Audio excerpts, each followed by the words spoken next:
Hello guys, today's watch off. Welcome back to another episode of Bible with the Day Dabber. Last time Bible chapter C, we were at chapter 18 of 2 Samuel. Today guys, we'll be looking at chapter 19 of 2 Samuel. Oof, my knee.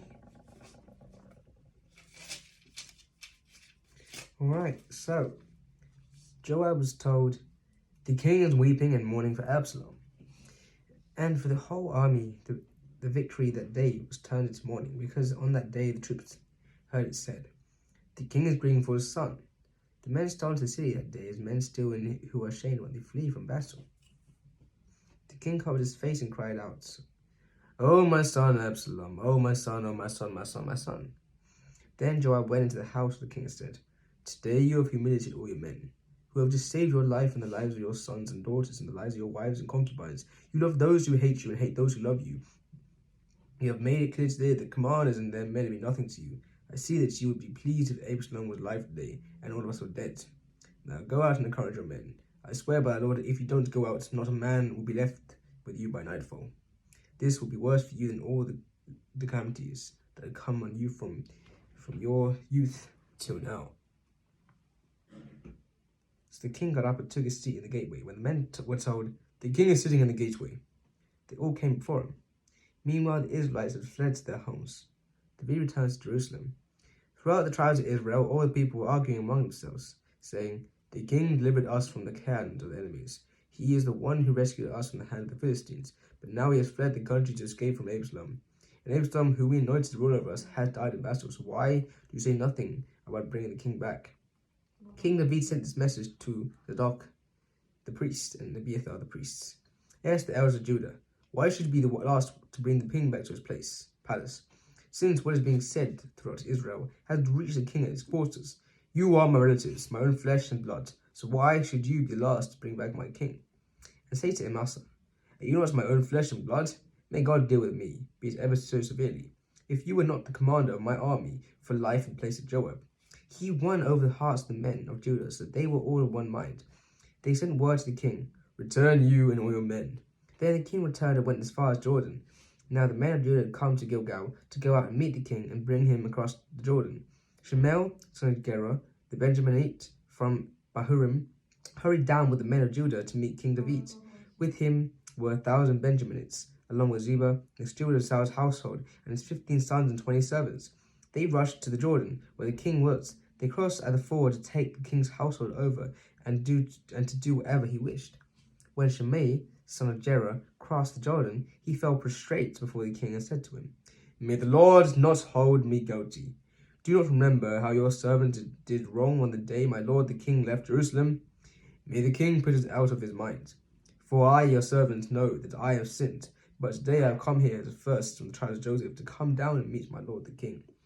Then Abishai, son of Zeruiah, said, "Shouldn't Shimei put to death for this? He cursed the Lord's anointed." David replied, "What does this have to do with you?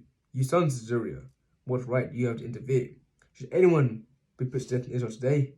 Just notice I know that today I am king over Israel." So the king said to Shimei, "You shall not die." And the king promised an oath.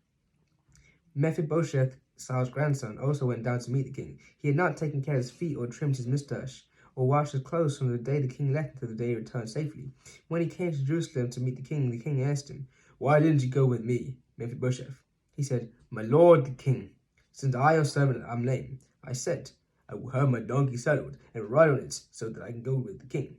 But Ziba, my servant, betrayed me, and he has slandered your servant to the Lord my king. My lord the king is like an angel of God. So do whatever you wish. All my grandfathers served nothing but death from my lord the king. But you gave your servant a place." So the one time it is actually a place, I say palace. "A place among those who eat at your table. So what right do you have to make any more appeals to the king?" The king said to him, "Why say more? I order you and Ziba to divide the land." Mephibosheth said to the king, "Let him take everything. Now the Lord has the king returned home safely." Barzillai the Gilead also came down from Rogelim to cross Jordan with the king and sent him on his way from there.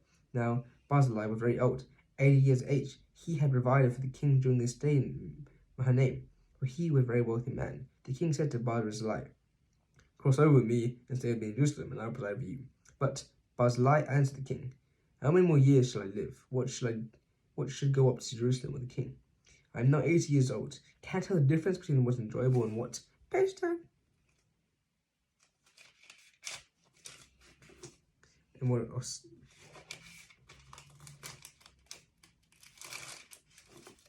And what is not? Can your servant taste what he eats and drinks?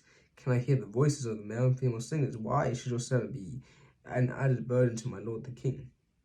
Your servant will cross over the Jordan with the king for a short distance, but why should the king reward me in this way? Let your servant return. Then I may die in my own town near the tomb of my father and mother. But here is your servant Kimham.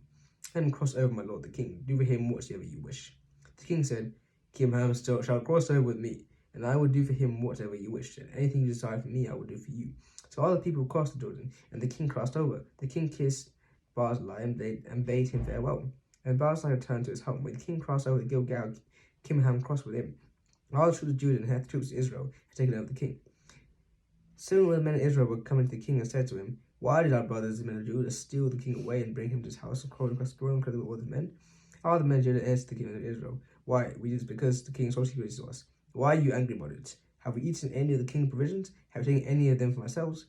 Then the men of Israel answered the men of Judah, We have 10 shares in this king, so we have greater claim than David and you have. Why then do you treat us with contempt?